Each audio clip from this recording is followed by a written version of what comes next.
సేకరణ జరగనివ్వు. సేకరణ జరగనివ్వు. ప్రజల ఐక్యత. ప్రజల ఐక్యత. విశాఖ గాజువాక సమీపంలోని పెదగంట్యేడ గ్రామాల్లో అంబుజా సిమెంట్ ఫ్యాక్టరీ స్థాపనకు వ్యతిరేకంగా గ్రామస్తులు ఉద్యమ బాట పట్టారు. అక్టోబర్ 8న జరగబోయే ప్రజాభిప్రాయ సేకరణ కార్యక్రమాన్ని అడ్డుకునేందుకు స్థానికులు ముందుకొచ్చారు. ఫ్యాక్టరీకి అనుమతుల కోసం ప్రభుత్వం ఏర్పాటు చేస్తున్న ప్రజాభిప్రాయ సేకరణ సభ కోసం ఏర్పాటు చేసిన కేడ్లు, వేదికలు, సామగ్రిని గ్రామస్తులు తొలగించారు. వారు ఇప్పటికే గంగవరం పోర్టు వల్ల అనేక ఆరోగ్య సమస్యలు ఎదుర్కొంటున్నామన్నారు. ఇప్పుడు మరో పరిశ్రమతో మమ్మల్ని మరింత సమస్యలోకి నెట్టడం తగదు అని ఆరోపిస్తున్నారు. ఈ సందర్భంగా రాష్ట్ర టీడీపీ అధ్యక్షుడు పల్లా శ్రీనివాస్ కుమారుడు పల్లా కార్తీక్ మాట్లాడుతూ హిమాచల్ ప్రదేశ్ లో అదే అంబుజా సంస్థ సిమెంట్ ఫ్యాక్టరీకి పొల్యూషన్ కంట్రోల్ బోర్డు అనుమతి ఇవ్వలేదు. కానీ ఆంధ్రప్రదేశ్ పీసీబీ మద్దతు ఇస్తోంది. ఇది అన్యాయమని అన్నారు. అధికారులు, పోలీస్, ఆర్మీ తీసుకొచ్చిన ప్రజల ప్రతిఘటన అంతే తీవ్రంగా ఉంటుందని ఆయన హెచ్చరించారు. స్థానికులు మాట్లాడుతూ మాకు ఉద్యోగాలు కావాలి కానీ ప్రాణాలతో చెలగాటం కాదు. ఈ ఫ్యాక్టరీ వల్ల వచ్చే కాలుష్యం మాకు విషమే. ఇటువంటి పరిశ్రమలు పెట్టే కన్నా ఏం చెయ్యకపోవడం మేలు అని ఆవేదన వ్యక్తం చేశారు.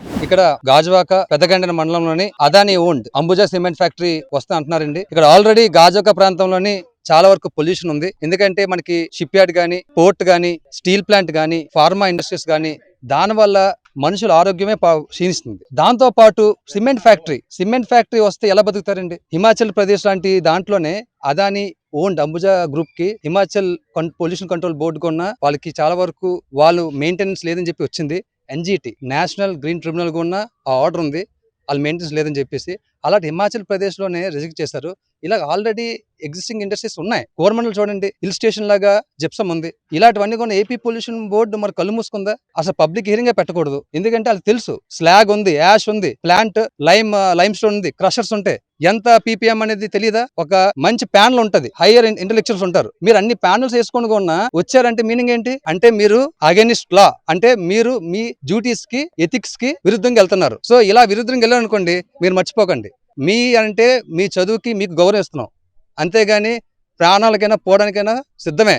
మా ప్రాంతం, మా జనాలు, తర్వాత మీరు. Government is of the people, by the people, for the people. అది మర్చిపోకండి, మీరు మా గురించే. రెండోదిగా ఉన్న అసెంబ్లీగా మాట్లాడుతున్నారు, ఎంప్లాయ్మెంట్ రావాలి కదా. ఎంప్లాయ్మెంట్ జనరేషన్ చాలా ఇంపార్టెంట్. దాంతో పాటు హెల్త్ కూడా ఇంపార్టెంటే. ఎంప్లాయ్మెంట్ జనరేట్ చేయండి. సస్టైనబుల్ ఎనర్జీ ఉంది, మీరు విజన్ 2047 అన్నారు. సస్టైనబుల్ ఎనర్జీ గ్రోత్ ఉన్నప్పుడు మీరు తీసుకెళ్లి సిటీ సెంటర్ లోని ఎలా పెడతారు? మీరు ఎడ్యుకేటెడ్ కదా, చిన్నప్పుడు ఇండస్ట్రియల్ బుక్స్ అన్ని తీసారుగా మీరు. అసలు ఇండస్ట్రీస్ అనేవి సిటీ అవుట్స్కట్స్ ఉండాలని చెప్పేసి ఓన్లీ అప్పుడులో అనేది అయిపోయింది. ఇప్పుడు ఉన్న అవేర్నెస్ లేకుండా మీరు పెడతాను మీనింగ్ ఏంటి? అంటే మీరు మీ ఎథిక్స్ కి, డ్యూటీస్ కి అగెన్స్ట్ వెళ్తున్నారు. అంటే మేము మా డ్యూటీస్ చూపెడతాం. మీరు ఫోర్స్ని దింపుకోండి, ఆర్మీని దింపుకోండి, ఏమని దింపుకోండి, ఇది మాత్రం మీరు పెడితే యుద్ధమే.